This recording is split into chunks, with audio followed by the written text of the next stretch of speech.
We're here because free speech is under attack. We're here because people are being convinced that socialism works. We're here because people are being judged guilty until proven innocent. We are fighting back with facts. This is not a safe zone, so buckle up, Buttercup. This is the raw, naked truth.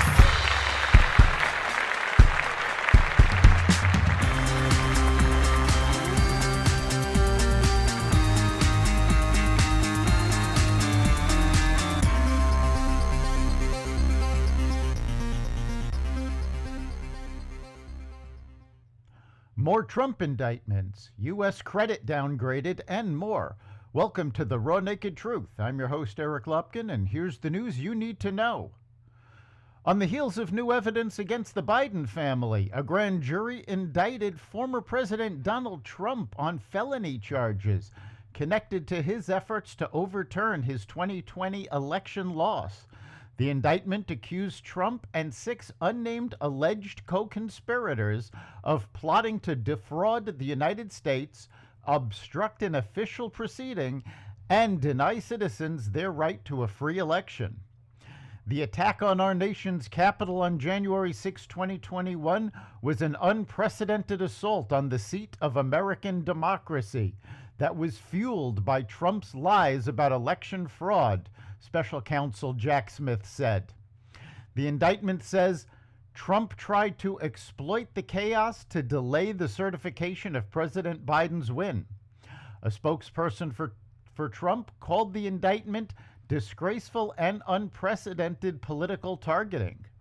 The indictment contained no information that had not been known for months, bringing into question the timing of the indictment. With government spending out of control, Fitch Ratings, one of the 3 major independent credit rating agencies, downgraded the long-term U.S. credit rating from AAA, the highest tier, to AA+ on Tuesday evening. This is only the second credit downgrade in U.S. history, following a cut by S&P Global Ratings in 2011 during the Obama administration.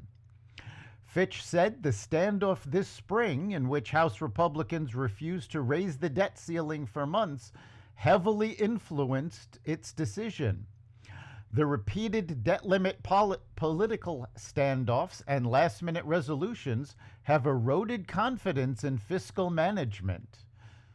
The rating agency also cited America's growing debt burden at the state and federal levels, with increased government spending causing a big part of that problem. The Central Florida Tourism Oversight District, which serves as the local authority for Walt Disney World, announced Tuesday that it was abolishing diversity and equity programs that shift discrimination from one group to another. Our district will no longer participate in any attempt to divide us by race or advance the notion that we are not created equal, District Administrator Glenn Gilzian said. The board, appointed by Governor Ron DeSantis, who has clashed with Disney over numerous social issues since the entertainment giant criticized the Parental Rights and Education Act, which critics deceptively call the Don't Say Gay law, in an attempt to stigmatize parents being involved in their children's education. The district, formerly called the Reedy Creek Improvement District, was created in 1967 to support economic development and tourism around the theme park. Overstock.com has officially rebranded itself as Bed Bath & Beyond Online on Tuesday, less than 2 days after the home goods retailer closed its last brick-and-mortar stores. Overstock's takeover was among the fastest relaunches of a bankrupt brand and website ever, according to global data analyst Neil Saunders. He went on to say that Overstock was making a big bet that could generate more traffic and online sales.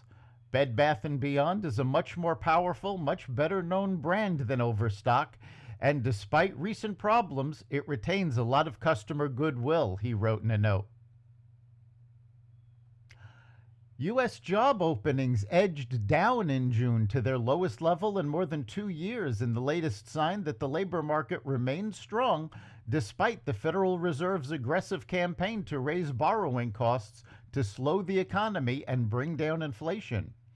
While today's report discusses data from June, this continued strength in the labor market is likely to keep Fed officials hawkish, said Eugenio Alenman, chief economist at Raymond James. Job openings dropped 34,000 to 9.6 million. That amounted to 1.6 job openings per unemployed person, little changed from May. The Labor Department also reported that layoffs fell for the third straight month as employers try to hold on to workers after struggling to keep staff during the coronavirus pandemic. That's the Raw Naked Truth. You can catch every episode of The Raw Naked Truth at xvadio.com/podcasts, the Apple Podcasts app, Google Podcasts, Spotify, iHeartRadio, Audible, Amazon Music, and other platforms that respect freedom of speech. We'll see you next time.